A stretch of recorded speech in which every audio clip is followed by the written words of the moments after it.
Baby Celia! Hi, baby! Yung lahat, ako si Bot, at nandito tayo ngayon sa munisipyo ng General Mariano Alvarez at itutour namin kayo. Sa aking likod, makikita ang fire station ng General Mariano Alvarez kung saan pwedeng tumawag o mag-report kung may mga aksidenteng sunog. Naman, makikita po natin ang police station na dito tayo pwedeng mag-report o magsampa ng kaso o krimen.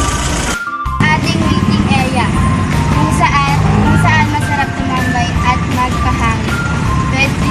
Pwede rin dito magpalipas oras at iba pa. Covered court o mas kilalang tawag na web, dito madalas ginaganap ang graduation, fashion show, donation o ayuda.